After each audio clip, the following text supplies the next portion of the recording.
Kapapasok lang na balita, 400 kilo ng mga pinaghinalaang double dead na bangus nasabat ng mga tauhan ng Quezon City Veterinary Office sa Balintawak Market. At para sa detalye, may live at exclusive report si Tricia Zafra. Tricia. Iga, naabot na nga sa kulang-kulang 400 kilo ng mga double dead o botsang bangus ang nakukumpiska ngayon ng Quezon City Veterinary Office mula sa Balintawak Market. Maputlang hasang, mabahong amoy, malambot na mga laman at malabong mata.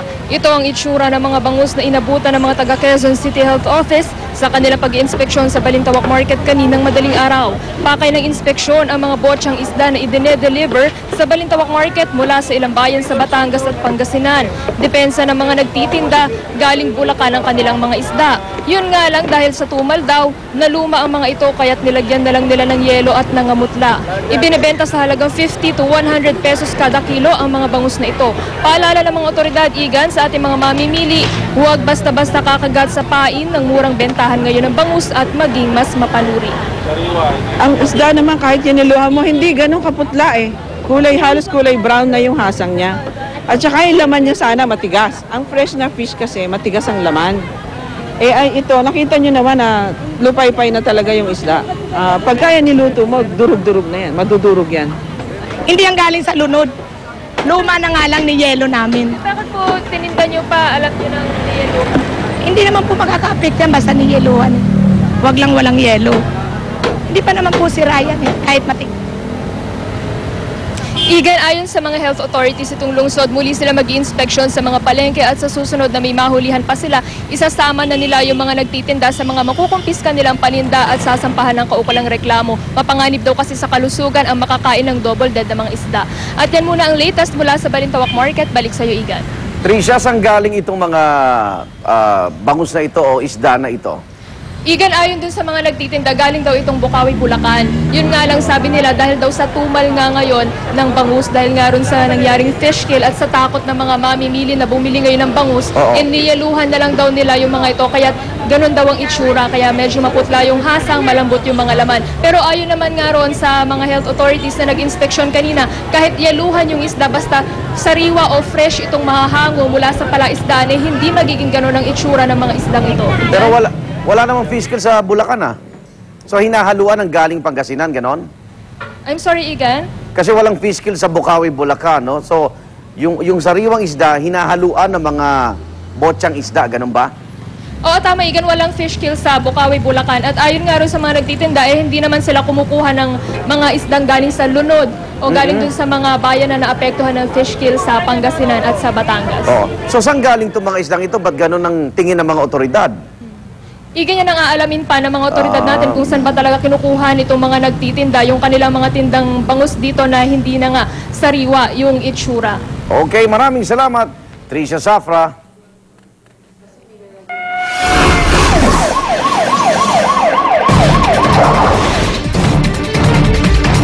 Mga suspect sa pamamaril sa isang lalaki sa Congressional Avenue, Quezon City, tinutugis na ng mga pulis. Sa inisyal na investigasyon, lumalabas na planado po ang pagpatay. Darito ang report ni Emil Sumangil.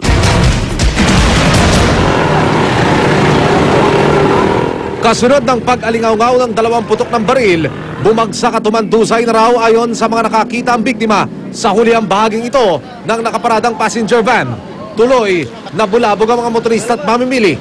Alas 2:00 ng hapon, nang barili ng biktima na kinilalang si Arnel Olateo sa open parking slot ng isang supermarket sa Congressional Avenue, Quezon City. Ang suspect ayon sa mga testigo, naglakad lamang papalayo sa kasumakay ng taxi patungo sa direksyon ng EDSA. Kumano na sa dito eh. Bakit? Nakaupo ba yan? Ano? Nakatayo ata dyan eh. Nakatayo. Dalawang putok. Ang alam namin yan, ang kaso niya puro pagnanakaw. Naglatag ng dragnet operation ng Quezon City Police District para masabat ang sinakyang taxi ng suspect na may plakang PXB 123 pero tuluyan na itong nakalusot. Sa inisyal na pagsisiyasat, 2 tama ng kalibre 45 na tumama sa gilid ng batok ang kumitil sa buhay ng biktima. Na-recover ng pulisya di kalayuan sa bangkay ang mga basyo ng bala. Nagsasagawa na ng follow-up operation ng QCPD sa kasong ito. Kasabay na rin ng pagberipika sa LTO kung kanino nakarehistro ang sinakyang taxi ng suspect na sinasabing namataan di kalayuan sa crime scene. bago at pagkatapos ng krimen. Sinisiyasat pa rin ang motibo ng pamamaril, pero ayon sa mga pulis, lumalabas na pinagplanuhan ang pagpatay sa biktima. Para sa unang balita, Emil Sumangil, reporting.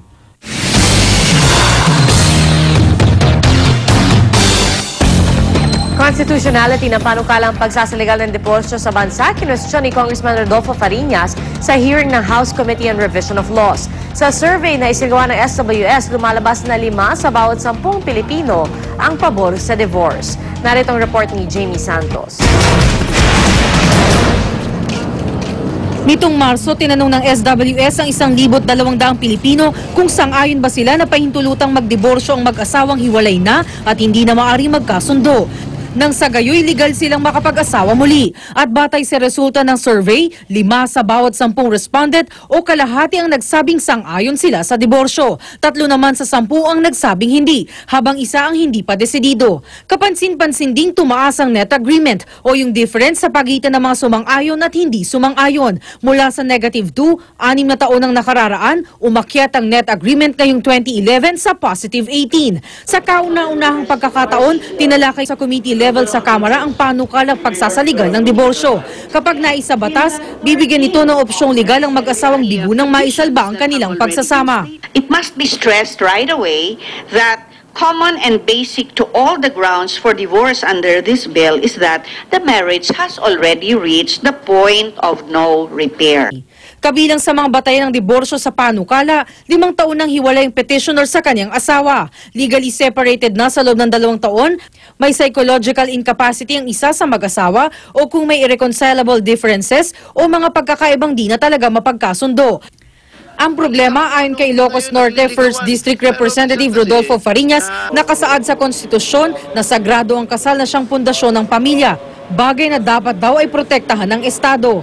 Kailangan ng constitutional amendment yan dahil sa constitution, pinagbabawal nga niya na ano na ba Tagalog ng violate? Malabag, malapastangan.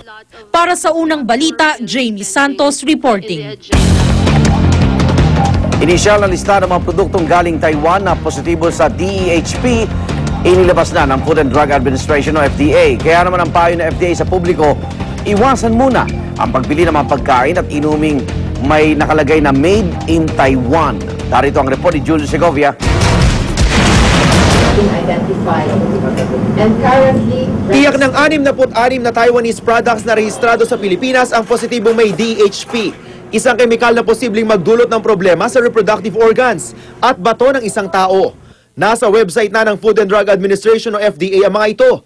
Pero inisyal na listahan pa lang daw yan at maaari pang madagdagan dahil tinatapos pa ang translation ng lahat ng mga produktong kontaminado ng plasticizer na DHP. We will have to recall, and of course we have to do it properly based on the process. That means informing the distributor and giving the order.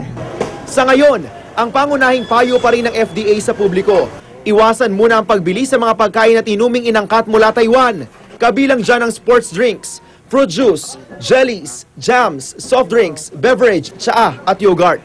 Pero kung nakabili na, definitely po pag ibalik po nila pag nakabili na sila, yun po ay refund po yun. Kung nakakain o nakainom naman ng mga produktong ito, magpatingin daw agad sa mga doktor. Pinaka-vulnerable daw sa DEHP ang mga buntis, pati na ang mga batang nasa developing stage. Magkaroon sila ng diferensya sa kanilang mga sperm producing, no, doon sa testis na tinatawag natin, no, na hindi na sila magkaanak. Tapos kung mataas talaga ang dosage na tumama sa kanila, posibleng ang kidney din matatamaan. Payo naman ang samahan ng mga supermarket. Meanwhile, na hindi nakiklear ito, yun na muna. Lalo na may mga local, hindi ba? Tulungan natin yung local industry.